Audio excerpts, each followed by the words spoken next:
حمدا لك يا رب أن أتممت علينا نعمة الإيمان بك وصلاة وسلاما على سيد الأنبياء وخير رسلك أما بعد فأعوذ بالله من الشيطان الرجيم بسم الله الرحمن الرحيم واذكر في الكتاب مريم إذ انتبذت من أهلها مكانا شرقيا۔ محترم حضرات، 16ویں پارے سے درس کی مناسبت سے جس موضوع کا انتخاب کیا گیا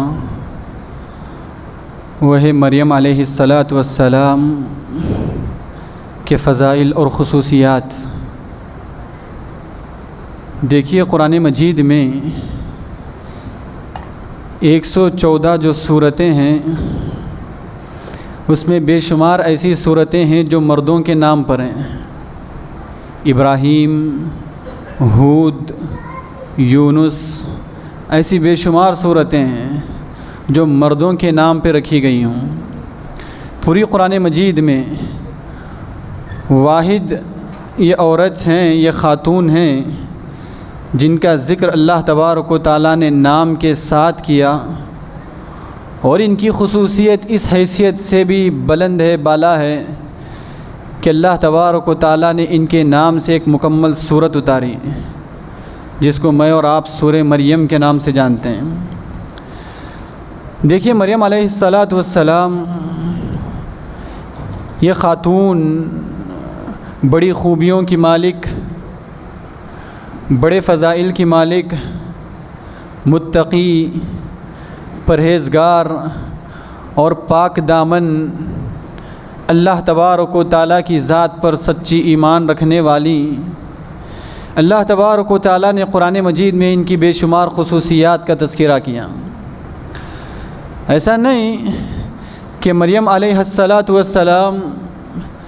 یہ جب کمال عمر کو پہنچیں یا سمجھداری کی عمر کو پہنچیں تبھی ان کے اندر تقویٰ آیا یا تبھی ان کے اندر پرہیزگاری آئی۔ قرآن مجید کہتا ہے مریم کی جب پیدائش ہوئی، مریم علیہ السلام پیدائش کے وقت سے ہی بڑی باکمال تھیں۔ ان کی والدہ نے ان کی پیدائش کے وقت انہیں دیکھ کر اس بات کا اندازہ لگا لیا تھا کہ یہ بچی آئندہ چل کر بڑی خوبیوں کی مالک بنے گی، یہ بچی آئندہ چل کر اپنے اندر بڑی خوبیاں اور بڑی فضیلتیں رکھیں گی، بڑی کمالات رکھیں گی۔ قرآن مجید نے کہا کہ ان کی والدہ نے اللہ تبارک و تعالیٰ سے نظر مانی تھی۔ مریم کی والدہ نے اللہ سے نظر مانی تھی، رب انی نذرت لک ما فی بطنی محررا فتقبل منی۔ جب یہ حاملہ تھیں، اللہ تبارک و تعالیٰ سے نظر مانتے ہوئے دعا کرنے لگیں، اے اللہ، میرے پیٹ میں جو کوئی اولاد ہے میں اس کو تیرے نظر کرتی ہوں، اے اللہ میں اس کو تیرے حوالے کرتی ہوں، جب یہ دنیا میں آئے گا تو میں اس کو تیرے سپرد کرتی ہوں، یہ تیری عبادت کے لیے، تیری بندگی کے لیے خاص ہیں۔ لا علم تھی، نہ واقف تھیں کہ لڑکا ہوگا کہ لڑکی ہوگی۔ جب وضع حمل ہوا تو لڑکے کی بجائے لڑکی کی ولادت ہوئی۔ والدہ نے دیکھا کہ میں نے تو اللہ سے نظر مانی ہے کہ جب وضع حمل ہوگا، بچہ جب پیدا ہوگا، اس کو اللہ کے نام پر چھوڑ دیا جائے گا، اللہ کی عبادت کے لیے خاص کر دیا جائے گا، لیکن یہاں دیکھ رہے ہیں کہ لڑکے کی جگہ لڑکی کی ولادت ہوئی تو اللہ تبارک و تعالیٰ سے گزارش کرنے لگیں کہ وَلَيْسَ الذَّكَرُ كَالْأُنثَىٰ، اے اللہ مرد تو عورت کے جیسا ہو نہیں سکتا۔ ہونا تو یہ چاہیے تھا کہ ولادت بچی کی ہوئی تھی، اللہ سے شکایت ان الفاظ میں ہوتی، اے اللہ بچی بچے کے برابر ہو نہیں سکتی، کہ میں نے تو نظر مانی تھی اس کو اللہ کے لیے خاص کر دیں گے، ترک کر دیں گے، چھوڑ دیں گے اللہ کی عبادت کے لیے، لیکن یہاں بچی کی ولادت ہوئی، لیکن بچی بچے کے برابر ہو نہیں سکتی کہ اس کو چھوڑ دیا جائے۔ شکایت یوں ہونی تھی، اعتراض یوں ہونا تھا، لیکن ان کی والدہ نے اعتراض اس انداز میں کیا، وَلَيْسَ الذَّكَرُ كَالْأُنثَىٰ، اے اللہ ولادت ایسی بچی کی ہوئی ہے جس کے مشابہ کوئی لڑکا بھی نہیں ہو سکتا۔ اے اللہ ولادت ایسی بچی کی ہوئی ہے، پیدائش ایسی لڑکی کی ہوئی ہے جس کے برابر کوئی مرد بھی نہیں ہو سکتا ہے۔ مفسرین کہتے ہیں کہ والدہ نے بچی کی پیدائش کو دیکھ کر، بچی کو پہلے مرحلے میں دیکھ کر اندازہ لگا لیا کہ یہ بچی آگے چل کر بڑا مقام پائے گی، یہ بچی آگے چل کر بڑا اونچا مقام پائے گی۔ تبھی اللہ تبارک و تعالیٰ سے اس انداز سے شکایت کرنے لگیں، اے اللہ یہ ایسی خوبیوں کی مالک بچی ہے کہ اس کے برابر کوئی لڑکا ہو نہیں سکتا، کہ اس کو کیسے ترک کر دیا جائے، کیسے اس کو چھوڑ دیا جائے۔ دیکھیے مریم علیہ السلام، اللہ تبارک و تعالیٰ کا ان پر ایسا خاص انعام ہے کہ اللہ تبارک و تعالیٰ نے پوری کائنات میں آدم علیہ السلام سے لے کر پیارے نبی صلی اللہ علیہ وسلم تک سارے لوگوں کے لیے صرف انبیاء علیہ السلام کو یہ اعزاز رہا، صرف انبیاء کو یہ سعادت اور خوش بختی نصیب رہی کہ اللہ تبارک و تعالیٰ نے انہیں چن لیا، منتخب کر لیا اپنے کام کے لیے۔ لیکن عورتوں کی جہاں بات آئی تو اللہ تبارک و تعالیٰ نے کسی عورت کو یہ اعزاز نہیں بخشا،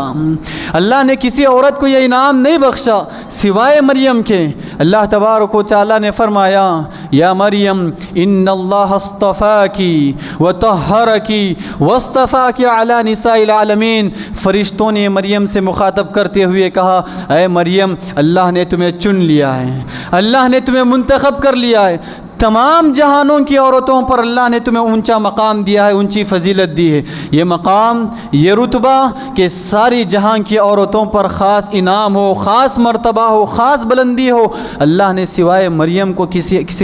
کے کسی اور کو نصیب نہیں کیا ہے۔ یہ مریم علیہ السلام اس قدر خوبیوں کی مالک تھی، قرآن مجید نے ان کی تعریف کرتے ہوئے کہا، قرآن مجید نے ان کی مدح سرائی کرتے ہوئے کہا وَأُمُّهُ صِدِّيقَةٌ۔ قرآن مجید نے کسی اور عورت کی اس قدر تعریف نہیں کی۔ جہاں قرآن مجید نے عیسیٰ علیہ السلام کی پیدائش کا تذکرہ کیا، وہیں قرآن نے کہا کہ عیسیٰ علیہ السلام اور ان کی والدہ یہ مریم یہ صدیقہ ہیں، یہ سچی ہیں، یہ اللہ تبارک و تعالیٰ کی ذات پر سچی ایمان رکھنے والی ہیں۔ یہ صدیق ہونا، یہ سچے ہونا، یہ ایمان میں نیک ہونا، یہ اس قدر عظیم رتبہ ہے کہ اللہ تبارک و تعالیٰ نے فرمایا فَأُولَئِكَ مَعَ الَّذِينَ أَنْعَمَ اللَّهُ عَلَيْهِمْ مِنَ النَّبِيِّينَ وَالصِّدِّيقِينَ کہ کل روز قیامت جنت میں انبیاء کے بعد اگر کسی کا رتبہ ہوگا تو انہی صدیقین کا ہوگا، انبیاء کے بعد اگر کسی کا مقام و مرتبہ ہوگا تو یہی سچے لوگوں کا ہوگا۔ اللہ نے یہ خطاب اور یہ مرتبہ اور یہ انعام صرف مریم علیہ السلام کے علاوہ کسی اور عورت کو نصیب نہیں کیا۔ دیکھیے مریم علیہ السلام انسانی حیثیت سے بھی اس قدر کمال خوبیوں کی حامل تھیں، اس قدر کمال خوبیوں کی حامل رہیں، اپنی عبادات میں، اپنے اخلاق میں، اپنی صفات میں اور اپنی معمولات میں۔ پیارے نبی صلی اللہ علیہ وسلم نے تعریف کرتے ہوئے کہا کمل من الرجال کثیر، کمل من الرجال کثیر، مردوں میں بے شمار لوگ ایسے گزرے ہیں جو کمال درجے کو پہنچے ہوئے ہوں، مردوں میں بے شمار لوگ ایسے گزرے ہیں جو اپنے آپ میں کمال درجے کو پہنچے ہوں، اخلاق میں، کردار میں، عبادات میں، تقوی میں، پرہیزگاری میں بے شمار لوگ کمال درجے کو پہنچے ہیں۔ کیونکہ بے شمار لوگ انبیاء بنائے گئے، نبی بنائے گئے، تو مردوں میں بے شمار ایسے لوگ ہیں جو تقوی کے اعلیٰ معیار کو پہنچے ہوئے ہیں، اپنی صفات میں اعلیٰ معیار کو پہنچے ہوئے ہیں۔ لیکن پیارے نبی صلی اللہ علیہ وسلم نے فرمایا وَلَمْ يَكْمُلْ مِنَ النِّسَاءِ، اگر یہی عورتوں کی بات آئے، اگر یہی عورتوں کی بات آئے، عورتوں کا تذکرہ آئے، تو سوائے مریم کے اور سوائے آسیہ کے کوئی اور اتنے کمال درجے کو نہیں پہنچا ہوا ہے۔ مریم بنت عمران اور آسیہ فرعون کی بیوی، ان دونوں کے علاوہ کسی کو یہ اعزاز حاصل نہ رہا جو اپنے آپ میں کمال درجے کو پہنچے ہوئے ہوں، تقوی کے معیار، تقوی کے اونچے معیار اور اعلیٰ معیار کو پہنچے ہوئے ہوں، پرہیزگاری کے بلند مرتبے کو پہنچے ہوئے ہوں۔ سوائے مریم اور فرعون کی بیوی آسیہ کے کسی اور کو یہ خصوصیت حاصل نہ رہی کہ دیکھیے کتنی بڑی خوبی ہے، کتنا بڑا اعزاز ہے کہ انبیاء علیہ السلام کی جو خوبی ہے، مردوں میں جو کمالیت کی خوبی ہے کہ تقوی کے کے اعتبار سے اونچے مرتبے پر ہوں، اخلاق کے اعتبار سے اونچے مرتبے پر ہوں، کردار کے اعتبار سے اونچے مرتبے پر ہوں، اللہ سے ڈرنے کے اعتبار سے اونچے مرتبے پر ہوں، اپنے آپ میں کمال درجے کو پہنچے ہوئے ہوں، مردوں کو جو اعزاز بہت سے لوگوں کو حاصل رہا، اس فہرست میں اللہ تبارک و تعالیٰ نے مریم کا بھی شمار کیا، مریم کا بھی تذکرہ کیا کہ یہ خاتون ہونے کے باوجود، عورت ہونے کے باوجود اللہ تبارک و تعالیٰ نے انہیں کمال درجے پر فائز کیا۔ اس سے بڑا اعزاز یہ پیارے نبی صلی اللہ علیہ وسلم نے فرمایا، عورتوں میں سب سے بہترین عورت مریم ہے، عورتوں میں سب سے بہترین عورت مریم ہے۔ پیارے نبی نے فرمایا، خیر نسائها مریم بنت عمران، عورتوں میں سب سے بہترین عمران کی بیٹی مریم ہے، وہ خدیجہ بنت خویلد، اور خویلد کی بیٹی خدیجہ ہیں۔ پیارے نبی نے اس خوبی کا اعتراف کیا کہ عورتوں میں، ساری جہاں کی عورتوں میں سب سے بہترین عورت اگر کوئی ہے تو ایک مریم ہے اور دوسری خدیجہ ہیں، ایک مریم اور دوسری خدیجہ، یہ سارے جہاں کی عورتوں میں سب سے بہترین عورت ہیں اور سب سے زیادہ تقوی شیار عورتیں ہیں۔ دیکھیے مریم علیہ السلام، ان کی پاک دامنی کا اعلان آسمان سے ہوا، ان کی پاک دامنی کا اعلان آسمان سے ہوا۔ اللہ تبارک و تعالیٰ نے فرشتوں کی زبانی کہلوایا، ان اللہ اصطفاکی وطہرکی، اے مریم اللہ نے تمہیں چن لیا اور اللہ تبارک و تعالیٰ نے تمہیں پاک دامن بنایا ہے، اللہ تبارک و تعالیٰ نے تمہیں پاک باز بنایا ہے۔ آسمان سے جس کی پاک دامنی کا اعلان ہوا، آسمان سے جس کی عصمت و عفت کی پاک دامنی کا اعلان ہوا کہ یہ عورت پاک ہے، نیک ہے، متقی ہے، تقوی شیار ہے، اس کے باوجود قوم کا کیا رویہ رہا، قوم کا ان کے ساتھ کیسے سلوک رہا۔ اللہ تبارک و تعالیٰ کی طرف سے معجزہ یوں ظاہر ہوا کہ بغیر شادی کے، بغیر شوہر کے اللہ تبارک و تعالیٰ نے انہیں اولاد کی نعمت سے نوازا،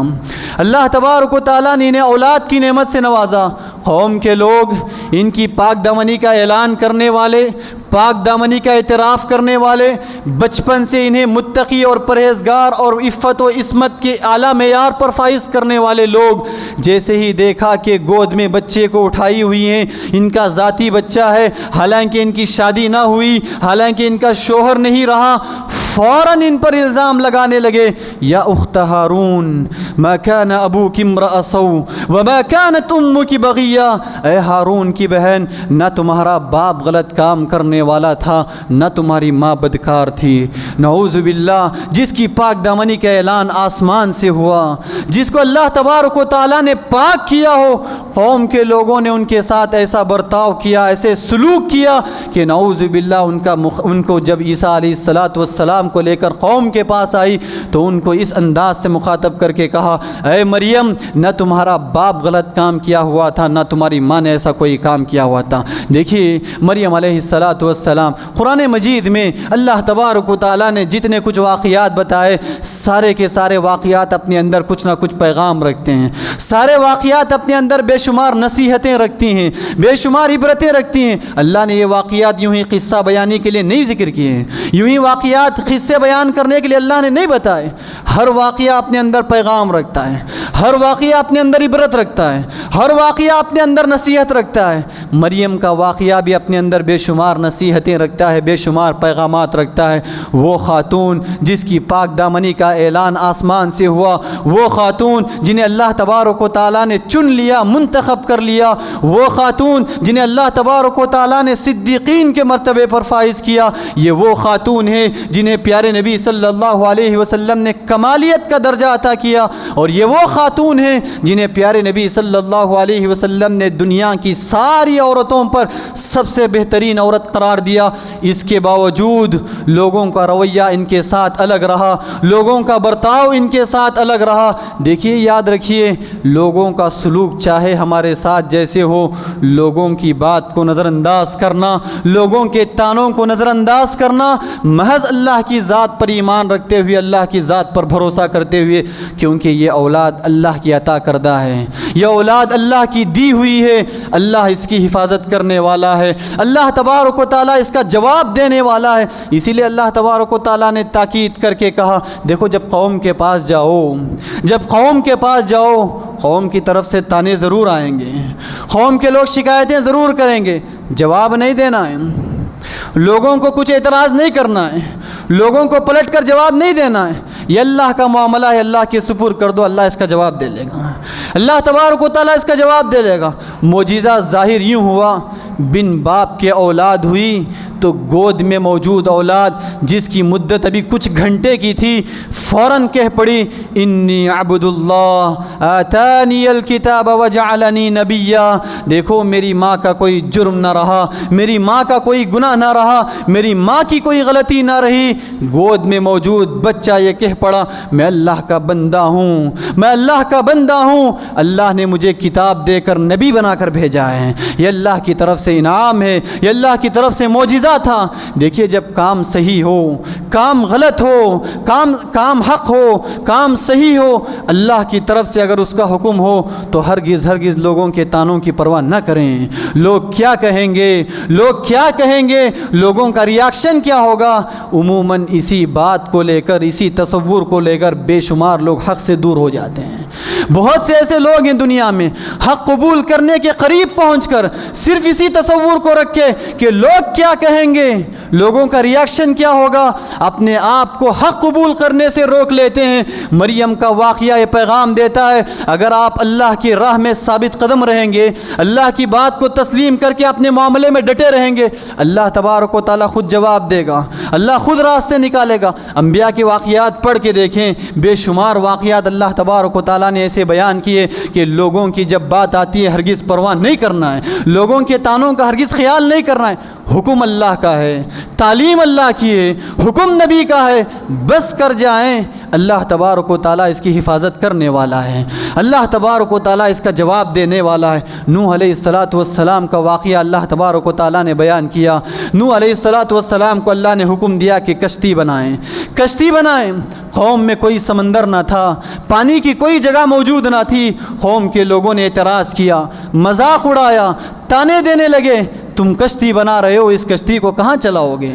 کہاں سمندر ہے، کہاں پانی ہے، کون سا اتنا طاقتور جانور ہے کہ اس کو گھسیٹ کر سمندر تک لے جائے۔ قوم کے لوگ طرح طرح کے تانے دینے لگے، طرح طرح کے اعتراضات کرنے لگے۔ نوح علیہ السلام نبی تھے، معلوم تھا حکم اللہ کا ہے، مجھے بس کر گزرنا ہے، لوگوں کی پرواہ نہیں کرنی ہے، اللہ کا حکم ہے، اللہ راستہ نکالے گا۔ حالات یوں آئے، موقع یوں آیا، اللہ کی طرف سے طوفان آ گیا، سوائے نوح علیہ السلام کے کسی اور کے پاس بچنے کا کوئی راستہ نہ تھا، کیونکہ ان کا یقین تھا، ان کا ایمان تھا، اللہ نے مجھے یہ بنانے کا حکم دیا ہے تو اللہ اس کا راستہ نکالے گا۔ تو اللہ نے عذاب کی شکل میں طوفان لایا، تو سوائے ایک کشتی کے نوح علیہ السلام اور اہل ایمان کے کوئی اور راستہ نہ بچا رہا۔ اسی کی چیلنج کرتے ہوئے نوح علیہ السلام کہنے لگے، ان تسخروا منا فإنا نسخر منکم کما تسخرون۔ جب قوم کے لوگ مذاق اڑا رہے تھے، نوح علیہ السلام نے کہا چلو مذاق اڑاؤ، کوئی بات نہیں، چلو ہنسو ہم پر، کوئی بات نہیں، یہ اللہ کا حکم ہے، ہمارا ایمان ہے، مجھے اللہ کی ذات پہ بھروسہ، ایک موقع ایسا آئے گا ہم مذاق اڑائیں گے اور تم موضوع مذاق بن کر رہ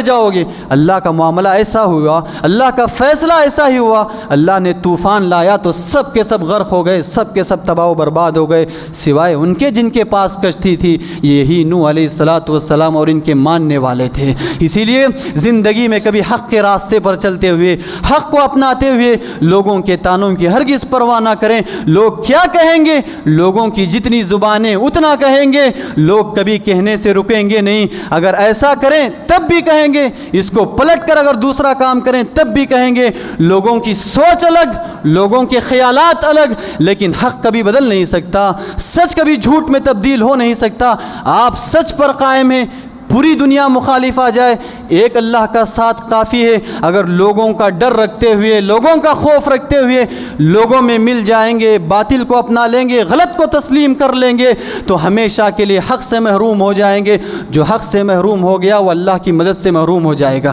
اللہ کے ساتھ سے محروم ہو جائے گا۔ اسی لیے دنیا میں اور زندگی میں کبھی حق کے راستے پر چلنے کا ارادہ ہو، حق کو اپنانے کا ارادہ ہو، حق کو تسلیم کرنے کا ارادہ ہو تو صرف اللہ کی ذات پر بھروسہ کریں، اللہ کی ذات پر ایمان رکھیں۔ حق اس کی طرف سے ہے، بھروسہ اس کی ذات پر ہے تو وہ حفاظت کرے گا، کسی اور سے حفاظت کی امید نہ رکھیں۔ دعا ہے اللہ تبارک و تعالیٰ سے کہ اللہ تبارک و تعالیٰ قرآن مجید میں موجود واقعات کو صحیح طور سمجھنے اور ان سے عبرتیں اور نصیحتیں حاصل کرنے کے اللہ مجھے اور آپ کو توفیق دے وے۔ جب تک اس دنیا میں رکھے صحیح اسلام اور ایمان پر باقی رکھے، اور جب خاتمہ ہو تو کلمہ توحید لا الہ الا اللہ پر ہو۔ اللہم آمین وآخر دعوانا الحمد للہ رب العالمین۔